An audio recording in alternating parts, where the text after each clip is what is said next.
tonight. There we are. You know it's going to be a good night. Where's Patrick? Where is Patrick? Where is he? There he is. And where's Curtis? He's back there. You know it's going to be a good night when you have your fiancé and your ex-husband in the same room. And Curtis's girlfriend, she's here too. She's amazing. We love you, Jen. And Miles and Ellie, I want to thank y'all for being here. My parents were here earlier tonight, and they left earlier. This took a little bit of time, but we are finally here. And I want to thank everyone who was here tonight. This was an extraordinary campaign with extraordinary people on the ground and extraordinary voters who know what's going to take to keep the first.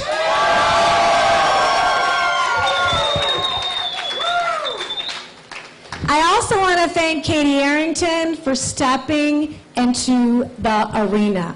It is not easy to put yourself out there, to put yourself in public, to put it all on the line and take that risk. And I want to thank her for her passion, she worked hard in the field, her supporters were passionate. I want to thank her entire campaign for jumping into this race, because it's going to make our campaign even stronger in November to keep the first.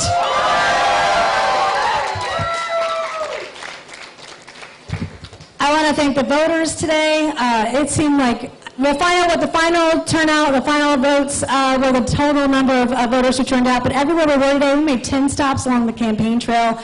We just saw a steady stream of voters, person after person, family after family. It was very, very amazing. And I want to thank the Low Country and every voter in the 1st Congressional District, whether you voted for us or not, for coming out and braving 110-degree heat and having your voice heard, having your vote counted. I also want to, I got a couple people here tonight I got to thank Dan Henderson. Every event that I have done, Dan and his band, they have done every single event, whether it's up here or down in Beaufort County and Hilton Head. They've been everywhere across the district. I also want to give a special shout out to Geneva. Where is Geneva? There she is. Raise your hand, Geneva. Geneva just graduated from high school and voted in her first election today. Geneva voted to keep the first. And I love Geneva and her father Anthony, pastor at St. Andrew's, Kobudu, that family. She has volunteered in every single campaign for me. She's been out there knocking doors, volunteering. You've been a trooper, and we're going to miss you when you go away to college. We're going to need you to come back. Maybe take a fall break and come back and help us in November, okay? You've been amazing. And every one of you tonight, I have so many volunteers and team members and campaign members here tonight.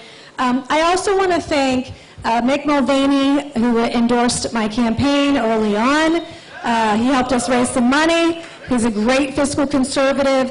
I also want to thank former South Carolina Governor and UN Ambassador Nikki Haley. She is a rock star. And she's been on the campaign trail with us the last couple of days. She's become a good friend, a good mentor. She's a great leader. She lives right here in the Low Country. She's been a great leader for the state of South Carolina. She's been a great leader for our nation. And I have to tell you, the very last debate we ever had in this election, I was texting and calling and trying to get some advice, and I texted her. I didn't realize she was on the other side of the world 14 hours ahead of time, and she responded in 5 minutes.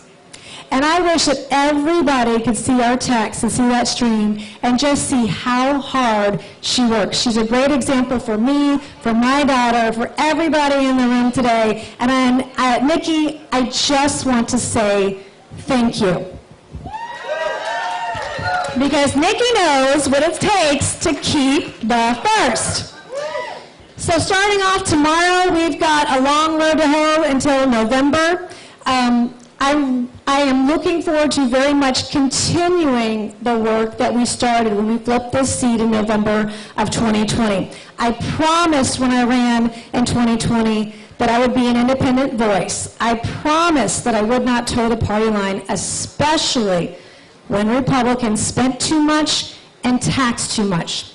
With record inflation and the challenges we're seeing today at the gas stations and the grocery stores, we need strong fiscal conservatives, people who are going to be serious about balancing the budget, who are going to be serious about cutting taxes, who are going to be serious about finding solutions to the challenges our country faces today.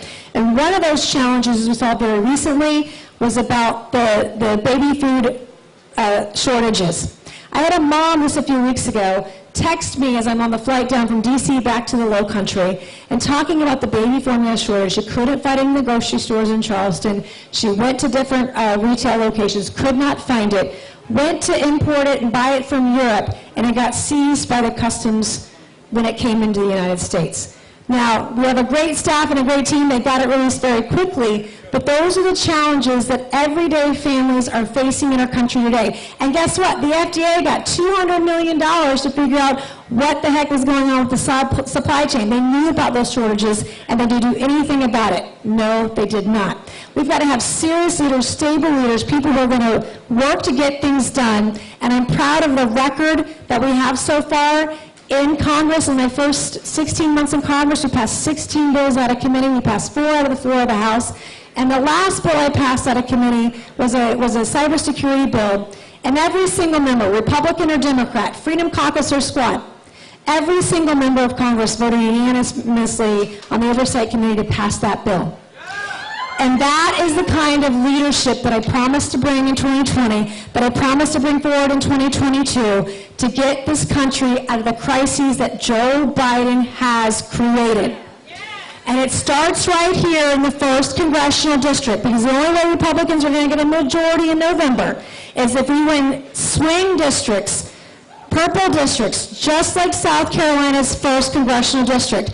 Getting the majority starts right here in South Carolina. So what are we going to do in November? Keep the first. Thank you, Low Country. Thank you to all the voters who turned out today. Thank you, Katie Arrington. God bless the Low Country. God bless South Carolina. God bless the United States of America. Thank you. So, guess what just happened?